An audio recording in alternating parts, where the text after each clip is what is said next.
bem-vindos ao nosso segundo episódio do nosso podcast Quem Tem Pet Vai à House. É com grande prazer, com grande alegria que trazemos sempre uma novidade para vocês, com um especialista diferente, tirando dúvidas, batendo um papo. Vocês sempre que tiverem dúvidas, podem estar mandando para a gente via direct, pelo WhatsApp. Estamos sempre disponíveis para tirar todas as dúvidas e trazer novidades, trazer curiosidades sobre o mundo pet. Hoje estou com uma convidada muito especial. Ela é minha parceira também nos pacientes, a gente divide muitos pacientes. Eu convidei, quando eu fiz o convite para ela topou logo de cara e depois ela fez. E aí, como é que é isso, Jéssica? Aí eu digo, vai dar tudo certo, vai ser tranquilo, vai ser um bate-papo muito legal. Ela é endocrinologista, ela é formada na Faculdade Nova Esperança, na Facene João Pessoa, e tem pós-graduação em endocrinologia veterinária pela Equalis. Ela é dona dos lookinhos também no dia a dia, além de tudo ela é fashionista, e antes de atender os pacientes, ela é atleta, porque ela vai correr toda manhã. Toda manhã não, mas quase toda manhã. Seja bem-vinda, doutora Juliane, é um prazer lhe receber aqui. É um prazer compartilhar muitos pacientes com você. E eu queria que você falasse um pouquinho para o pessoal, porque assim, todo mundo sabe o que um cardiologista faz, né? Todo mundo sabe o que um dermatologista faz, mas o endócrino, o que é que você tem a acrescentar? O que é que você faz na vida dos pets? Olá, pessoal. Primeiramente, muito obrigada, doutora Jéssica, pelo convite, né? Muito feliz de estar podendo participar desse seu projeto. E em relação à endocrinologia, no modo geral, né? A endocrinologia, ela cuida um pouco mais daquilo que está invisível, vamos dizer assim. São os hormônios, né? Que estão ali por dentro do organismo. E a gente lida justamente com o metabolismo, com a pele, com o peso, com o comportamento. Então, quando tudo isso fica desequilibrado, é onde a gente entra em ação, que é justamente para voltar ao organismo como um todo. Quando eu falei que a gente compartilha muito dos pacientes, né? Porque na minha área, na dermatologia, a gente pega muito paciente com doenças metabólicas, né? Com algumas endocrinopatias, sendo que o que eu vejo na rotina, que eu acho que é a mesma coisa que você sente, o paciente vem para mim por uma alteração dermatológica, né? E às vezes ali é só um sintoma, na verdade, né? É alguma dermatopatia, alguma infecção secundária a um processo metabólico. Você nota, assim, na sua rotina que o pessoal lhe procura diretamente ou é mais por outro fator? Alguém lhe encaminha, algum paciente, ou o pessoal, não, eu preciso ir para um endocrinologista? Então, isso acontece direto, né? Então, a gente sempre está ali na divisão de casos. Então, tem de várias maneiras. Na maioria das vezes, eles vêm justamente por alguns sintomas, já que é muito acompanhado e não tem jeito. Então vamos investigar algo hormonal. E voltando um pouco para a pele, que é o que a gente mais compartilha, muitas doenças, muitas alterações hormonais, ela tem como um sinal clínico a alteração na pele. E como é algo mais visível, eles acabam levando muito por causa da pele para mim, porque é algo que chama a atenção. Então, por ser alterações hormonais lidam de acordo com todo o organismo, quando desequilibra qualquer coisa, aí eles vêm para mim depois que já passou por muitos e Vocês não estão tem notando, né? jeito, Vocês né? estão notando a cutucada aqui, assim, ó. Tu não resolveu, manda aí, Ju, tô mandando pra tu. Infelizmente, mas que bom, mas pelo menos a gente vai ali e faz o diagnóstico, né? É verdade. Para o cliente, assim, que tá em casa, tá lá com seu cãozinho ou com seu gatinho, e que ele pode suspeitar de alguma alteração metabólica, alguma doença endócrina. Quais são os sintomas que tu notas na rotina, que os clientes prestam mais atenção no dia a dia em casa? Olha, na maioria das vezes, os 3 sintomas que mais que chamam a atenção, né, que eles começam a apresentar, são sintomas relacionados a comportamento e principalmente à alimentação. Quando o animal começa a ter um comportamento alimentar exagerado, de querer ficar realmente pedindo comida, uma fome exagerada, né? De tipo assim, acabou de comer, mas se colocar comida de novo, ele come de novo. Ai, meu Deus, eu tenho que levar a minha. E, consequentemente, o ganho de peso, né, a obesidade em associação. Junto a isso, outros sintomas que são bem, que eles chamam bastante atenção, eles realmente falam, ah, isso aí tá alguma coisa errada. É quando eles estão bebendo muita água e fazendo muito xixi. Então, para a gente simplificar, seriam esses em relação à comida e água, né? Você falou aí, bebendo muita água e fazendo muito xixi. O que às vezes, talvez erroneamente, o pessoal fala no consultório, os tutores falam no consultório, é assim: ah, ele aumentou a urina, a quantidade de urina, mas é porque ele aumentou a quantidade de ingestão de água. Eles associam muito que é normal, né? Ele tá urinando mais porque ele tá bebendo mais água, porque ele quis beber mais água, né? Tu nota Sim, isso? sim. Às vezes eles não conseguem identificar, né, que essa quantidade de água, apesar.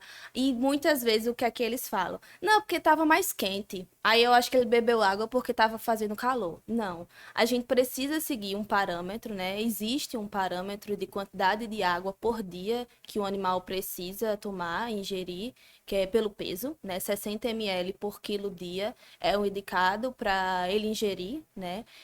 Eventualmente existem casos que a gente não pode deixar de falar, realmente, uma caminhada mais longa, beber mais um pouquinho de água, mas quando o animal ele começa a realmente exagerar, que é quando ele começa a pedir água, ele acorda no meio da noite para beber água, ele não fez nenhum exercício, estava dormindo, acordou e bebeu realmente um pote inteiro de água, isso é algo que a gente precisa se preocupar, né? Precisa realmente investigar, porque não é normal, entendeu? Não é normal, então, ele interrompeu o sono dele para acordar e Não. beber Do água. mesmo jeito que não é normal acordar para se coçar, né, doutora? Não é normal, gente. Inclusive, assim, se ele estiver se coçando e estiver ingerindo muita água, É. procura a gente, viu? Quando Que ele tem alguma coisa foge, errada. quando foge da rotina, né, realmente de sono, de descanso, para fazer outras coisas que não é do habitual, aí realmente a gente precisa investigar, né? E a maior faixa etária, assim, dos teus pacientes? São mais pacientes idosos ou já não tem mais tanto isso? Paciente jovem também? É muito variado. Hoje, graças a Deus, não existe muito essa relação à faixa etária. Tudo bem que a gente precisa, se for para colocar uma faixa etária, realmente os mais idosos, acima de 7, 8 anos, é a grande maioria dos meus pacientes. Mas, eventualmente, tem um animal com 1, 2 anos que a gente já teve diagnóstico de alterações hormonais. A importância é sempre a prevenção, fazer check-ups, porque aí a gente já previne de tudo, né? No caso, você indica que comece a fazer um check-up contigo, assim, na parte endócrina, na parte de que idade, mais ou menos? 5 anos eu já indico. 5 anos de idade já é bom começar a fazer alguns exames a mais. Por exemplo, normalmente não é todo veterinário clínico que pede um colesterol e triglicerídeos, né? Ouviu, né, galera? Colesterol e triglicerídeos. Então, essas duas enzimas, né, esses dois bioquímicos que a gente faz com triagem, ele é muito importante. Normalmente, os veterinários clínicos começam a pedir com 10 anos, 7 anos. Então, vamos tentar pedir ali algum pouquinho antes, né? Porque aí já tem, se tiver alguma alteração, algum fator de risco, a gente já começa Examezinho de imagem isso, ali. começa a investigar. Uma ultrassonografia, é bom que já vê tudo. E já manda para a doutora Juliane. Em relação à estética, o que é que você nota, claro, puxando sardinha para o meu lado, né? O que é que você nota, assim, teus pacientes endocrinopatas, posso chamar assim, né? Sim, sim. Endocrinopatas. Seus pacientes endocrinopatas, eles apresentam de maior alteração em relação a visual. A visual e a vamos dizer, energia do pet, né? Como é que ele fica menos enérgico, menos ativo. Porque o pessoal correlaciona muito, mas ele já tá velhinho, é normal, ele está assim, né? Quais são as alterações, assim, que tu percebe em maior quantidade? Ó, em relação a essa parte estética, o que é que a gente precisa realmente diferenciar? Os hormônios, eles estão totalmente ligados ao crescimento e à vida saudável do pelo. Então, quando tem um desequilíbrio nessa parte, principalmente quais são os hormônios que estão interligados ao crescimento do pelo? Os hormônios da tireoide, o cortisol. Então, quando tem um desequilíbrio nesses hormônios, é como se a energia do animal, ela vá para direcionar para outros órgãos principais. Então acaba tirando um pouco da parte do pelo, o crescimento do pelo, e isso influencia em um pelo que cresce todo quebradiço, em um pelo que não O tem, que não cresce, o né? que não cresce, o que faz com que tenha falhas bilaterais, um pelo mais fino. Realmente ele todo sem ter forma nenhuma. Uhum. Então é como se o organismo desse prioridade a outras partes, né, mais importantes, e acaba que a estética ela é a que é mais prejudicada. Então é tanto que muitos pacientes eles têm realmente em associação alterações dermatológicas junto com a doença base, que é a alteração hormonal, E por né? isso que trabalhamos juntos, Sim, né? muito. Muito.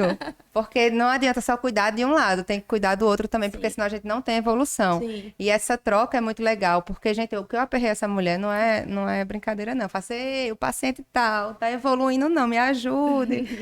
Ou vice-versa. Sim. Porque, assim, às vezes eu preciso dar de medicações que atrapalham ali, podem atrapalhar uma evolução de uma prescrição sua, e aí a gente tem sempre essa troca, ó, eu vou precisar usar isso aqui por um tempo, posso, não posso, e é legal que os médicos tenham, de uma forma geral, independente da especialidade, tenham essa abertura uns com os outros, né, porque é, não existe doença sozinha, só em livro, e então, assim, um tratamento, uma evolução depende da outra.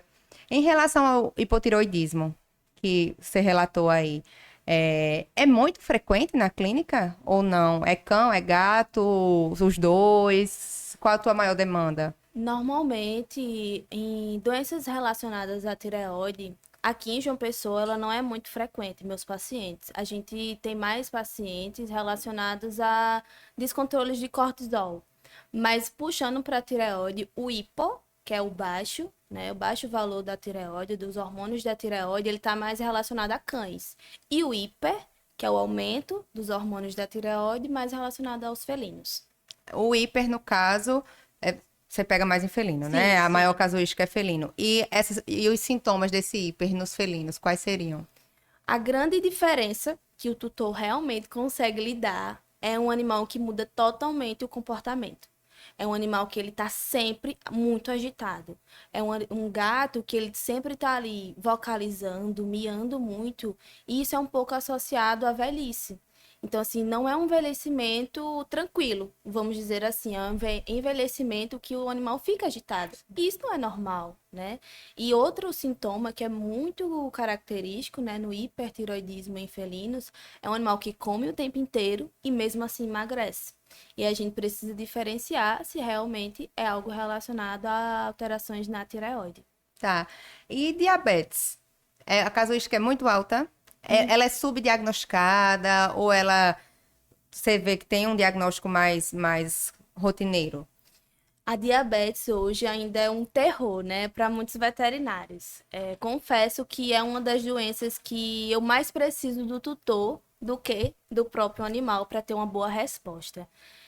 Infelizmente, ela às vezes não consegue ter um diagnóstico tão precoce, né? Às vezes o animal ele já tem ali algum tempo, vai passando por outros veterinários e não tem um diagnóstico, mas hoje já se torna muito frequente. Infelizmente, tenho muitos pacientes diabéticos, mas que ainda bem, com a ajuda dos tutores, a gente tem uma boa resposta e eles respondem muito bem.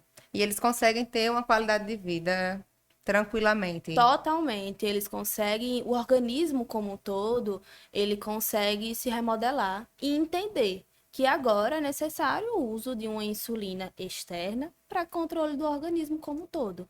Eles realmente conseguem ter esse ajuste de Sim. manejo e realmente o que mais tem dificuldade é o tutor, de entender que o animal foi diagnosticado com essa doença. Aceitar? Aceitar e também fazer com que ele, o tutor que siga a rotina do animal, porque precisa de uma rotina bem No caso, a insulina detalhada. é diária. Sim, sim, alguns animais precisam de 2 vezes ao dia ou uma vez ao dia, depende muito do caso. Cada animal diabético tem um caso diferente. Então, apesar de ser a mesma doença, mas cada doença se comporta de forma diferente em cada paciente. E aí, na hora do atendimento, tu explica, ensina como fazer, Sim, eu faço. Na verdade, eu tenho vários passo a passo, né? Tenho algum, como eu sou bem metódica, então eu tenho vários arquivos. Como é que eu posso dizer? Demonstrativos. Com os passo a passo, com figuras, falando realmente como é o modo de aplicação. Eu tenho um contato disponível exclusivo para os pacientes diabéticos, para a gente ir monitorando os valores de glicemia, como é que faz o uso, inclusive daquele sensor que usa em humanos, o Sim, Libre, né? sim. Então é muito comum a gente utilizar. Então, assim, tem sempre uma disponibilidade maior para esses pacientes que requerem realmente uma atenção, né? Que coisa bacana. Mas você não nota resistência, não, na hora de aprender de alguns Alguns tutores? sim, então eu preciso ser bem direta. Olha, precisa decidir na casa quem é que vai aplicar, porque realmente tem alguns tutores que não tem muito, não tem aquele manejo bom com agulhas, então acaba tanto ele se machucando como o animal. Então a gente precisa realmente decidir ali no consultório quem é que vai ser o principal para fazer as E determinar, aplicações. olha, é você, você é o responsável. Se É, passar mal, a culpa é é. sua. Se passar Tô mal, brincando. sempre vai numa clínica 24 horas Olha ali, aí, que a famosa gente. Pet House. Isso. Que a gente tem os melhores para cuidar e reorganizar tudo até eu chegar. Ah, é, que a gente liga ligeiro, viu? É. E essa diabetes, geralmente, ela é por alimentação, manejo, ou é do próprio animal, em sua maioria dos Na casos? grande maioria das vezes, ela vem como secundário a alguma outra doença metabólica, principalmente doenças que fazem resistência insulínica. Então, é a grande casuística, mas a gente não pode tirar também alguns diagnósticos de, por exemplo, animais que têm alterações no pâncreas, né, neoplasias no pâncreas, que podem desenvolver a diabetes, porque o organismo do animal, do cão e felino diabético, é como se o organismo dele, o pâncreas parasse de produzir insulina. Então, normalmente é algo genético, algo da idade ou alguma comorbidade secundária, né? Então, normalmente são esses fatores. Não necessariamente como a gente vê muito em humanos em relação à alimentação. Uhum. Não. É porque a gente tem um costume de correlacionar as patologias trazendo para nós, né, para Sim, nossa vivência. comparando, né? Está sendo uma aula para mim, viu, minha gente? Vocês acham que não, mas aqui está sendo uma aula para mim, por isso que eu estou perguntando. Não é nem as perguntas de vocês, não, são as minhas mesmo. E a questão, puxando para essa questão alimentar. Existe um plano alimentar que você faz para os pacientes individualizado ou em conjunto com o nutricionista, por exemplo, ou se você faz indicações, né, alimentares, como é que funciona a questão de sobrepeso, senilidade. Claro que ou você atende de todas as faixas etárias, filhotes, adulto jovem, adulto mais velho e senil. Mas como é que você faz esse manejo alimentar? Pergunto isso porque, olha eu, a dúvida é minha, ela vai perguntar porque a dúvida é minha. Porque é uma grande dificuldade dentro do consultório, dentro das realidades das famílias, a questão alimentar. Então, tem gente que não tem só chega de manhã, sai de manhã, só chega à noite. Então, tem coisas, tem alimentos, tem frequências que a gente não consegue adequar para cada realidade. Como é que tu faz essa questão, esse jogo de cintura aí, dessa alimentar? Alimentar é contigo, minha cachorra tá com sobrepeso, é contigo. Então, normalmente a gente usa por um tempo, né? Puxando essa parte da obesidade. A gente usa por um tempo alimentos que vão me auxiliar na redução de peso, na perda de peso. Então, eu gosto muito das rações hoje. Eu trabalho com várias marcas, tem várias marcas que fazem, eu tenho uma boa resposta dos meus pacientes, que a gente coloca ali 2 vezes ao dia só a quantidade de ração ideal e o animal consegue perder peso.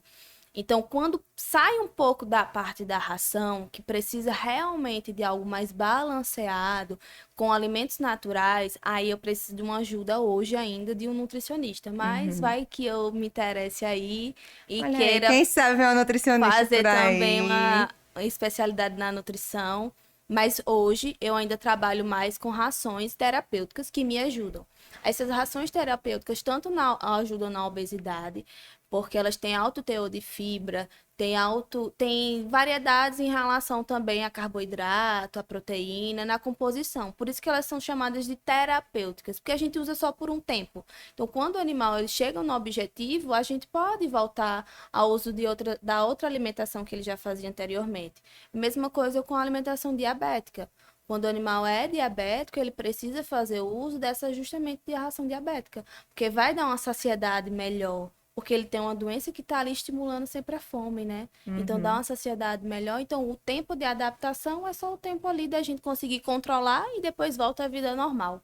E eu vou dizer, viu, os pacientes perdem peso, que chegam para mim, esses pacientes que a gente compartilha, aí chegam todos felizes. Quando eu vou fazer a ficha, né? Porque todo retorno, toda consulta tem o peso. E aí, quando eu vou fazer a ficha, que eu vejo, perdeu tantos gramas ou quilos. Tá de dieta com a doutora Juliana, tá funcionando, tudo feliz.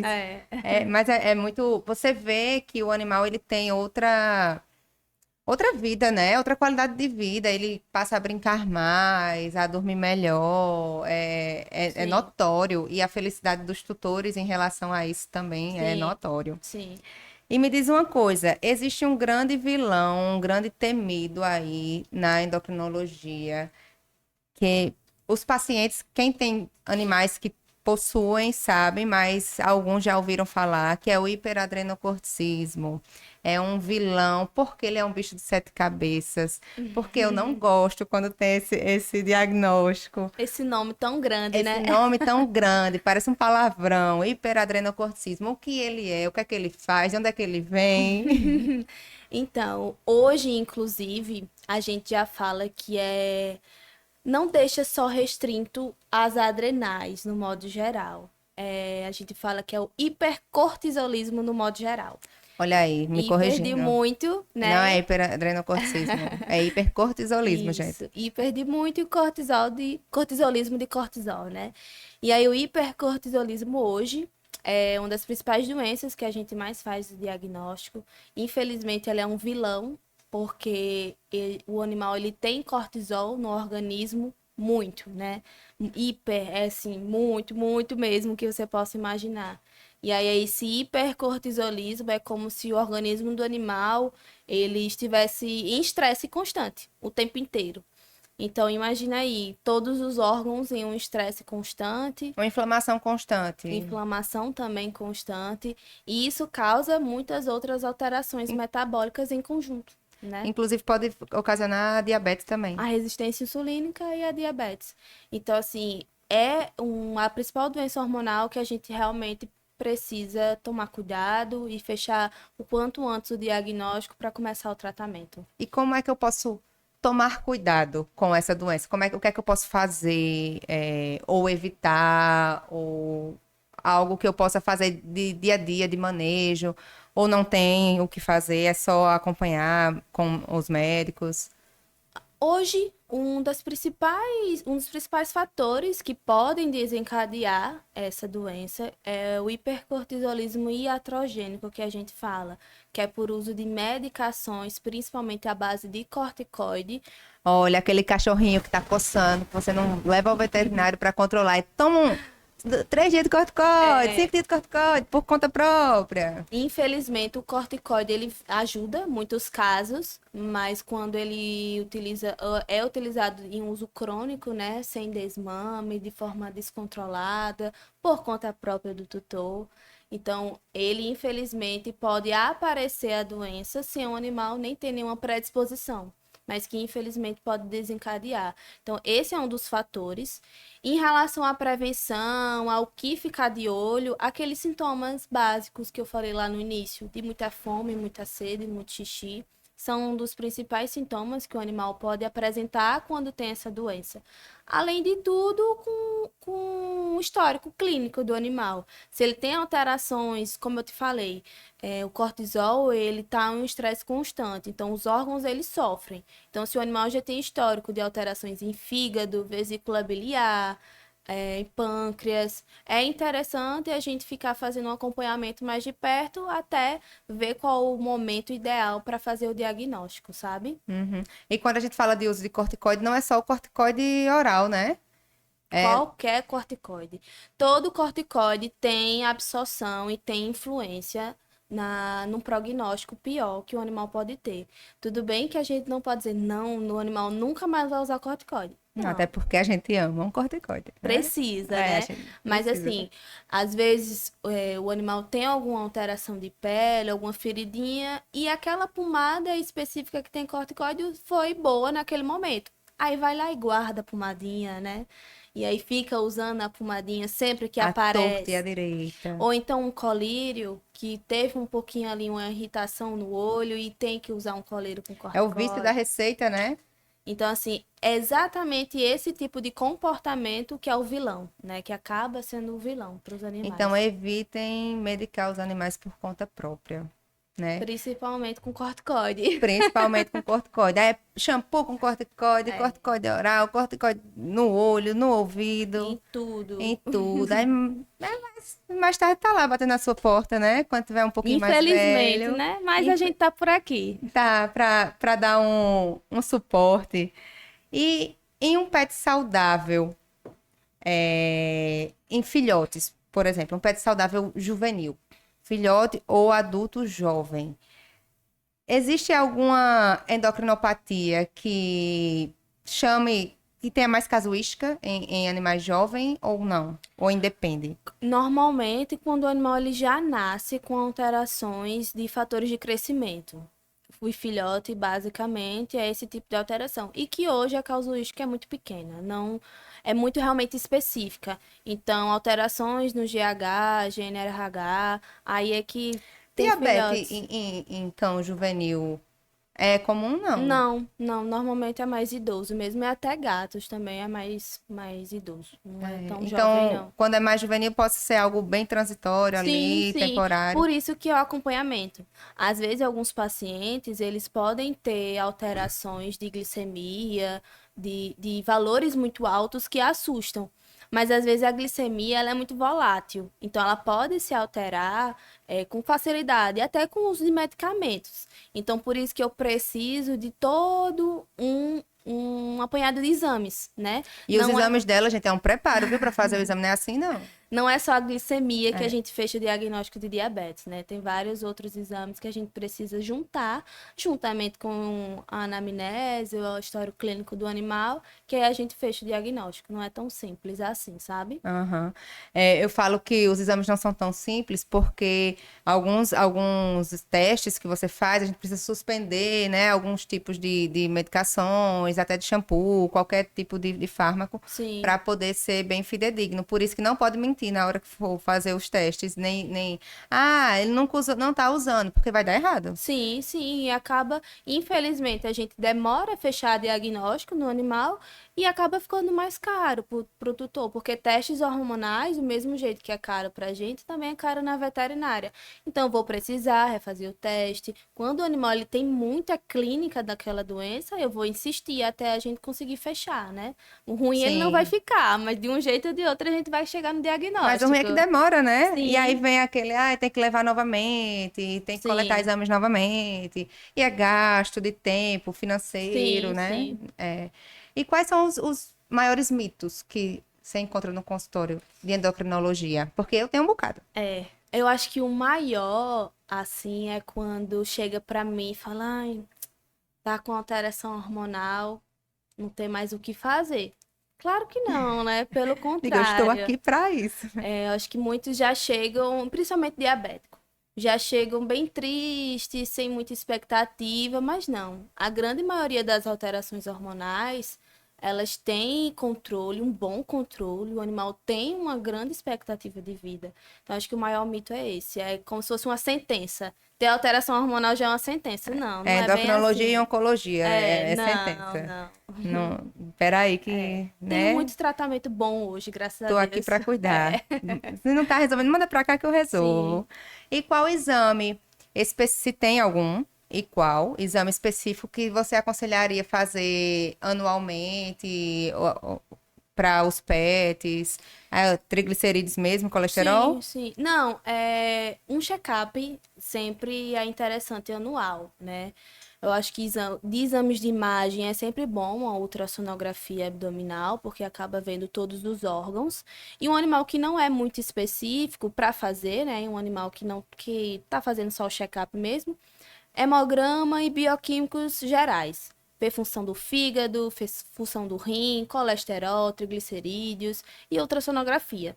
A gente só pede realmente testes hormonais, exames mais específicos quando o animal tem clínica e tem ali para a gente sugerir investigar um pouco mais. Mas se for para animais que são saudáveis, que nunca teve nenhum histórico de nada e quer começar a acompanhar, seria esse. Exames de Agora imagem. tem o ultrassom de cervical, né? Sim, Você indica muito, que não é uma ultrassom rotineira. Não é um sim. exame rotineiro fazer É. ultrassom de E cervical. não é todo veterinário que faz, né? Sim. São realmente veterinários específicos na área de imagem que fazem. Eu sempre indico quando o animal tem o histórico, né? E, na verdade, diagnóstico de alterações na tireoide. E aí, eu sempre preciso diferenciar se essa alteração na tireoide é devido a alguma neoplasia, alguma massa. Então, eu só indico para a gente fechar realmente, na verdade, diferenciar. Se o problema na tireoide dele é algo mais relacionado aos valores que não estão sendo produzidos ou se tem alguma influência ali de alguma neoplasia. Então é um exame mais para frente, vamos dizer E assim. bem mais específico, É depende bem muito do específico. caso. Não é um Sim. exame de triagem, Não, assim, não. para ficar fazendo Não, check-up, não, nada não. É disso. específico mesmo. É. Eu pergunto porque tem gente que chega, mas eu nunca fiz, meu cachorro nunca fez ultrassom de tireoide. Eu digo, não, mas Não, não precisa, não não tem, precisa. não, não, Não, não tem indicação, não é não, não, assim. não. E qual recado você deixaria para os nossos clientes, para os clientes que têm pets endocrinopatas? O que é que você tem a dizer para eles? Bom, eu acho que hoje, como tudo que envolve a medicina veterinária, né? A prevenção é o principal. Então, eu acho que hoje, cada vez mais, a gente vê tutores que se importam mais, que prestam mais atenção. Então, eu acho que o recado sempre será esse.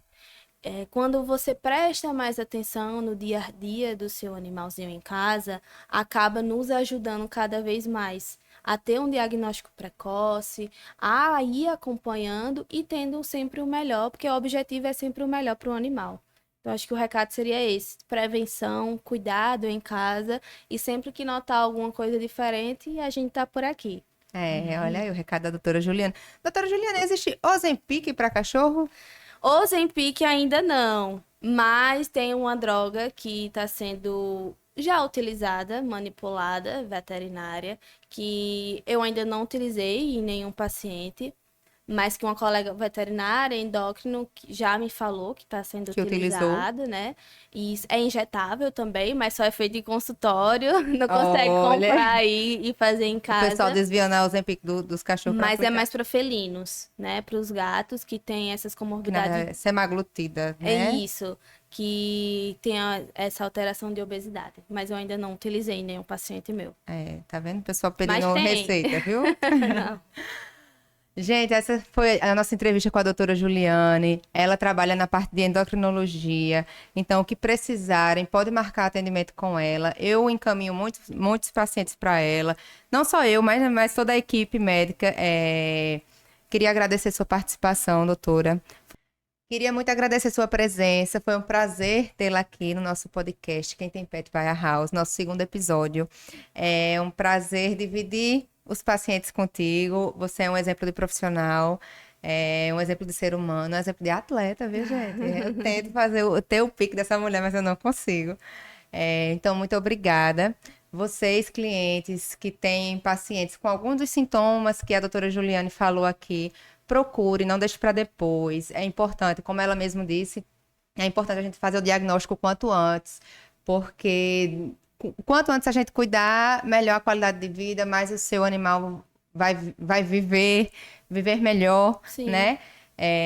Então, preste atenção nele, preste atenção na ingestão hídrica, na fome, na preguiça, né? Se o animal está muito preguiçoso, qualquer alteração que te chame a atenção, procura a gente. Lembrando que a Pet House é 24 horas, são 7 dias na semana, sábado, domingo, feriado, dia santo, estamos abertos, estamos esperando por você. E é isso, doutora Juliane, muito obrigada. Sua canequinha de presente. Amei. Gostou? Um Gostei. brinde. Ó, eu derramando água aqui no estúdio. Viu? Gostei. Muito obrigada. Eu que agradeço mais uma vez, né? Realmente é muito bom compartilhar pacientes com pessoas competentes. Todo endócrino tem que ter uma boa dermato. É. Então, agradeço demais o convite e a participação. Foi ótimo. E qualquer coisa, estou por aqui. Então é isso, gente. Eu espero vocês no próximo episódio do Quem Tem Pet Vai à House.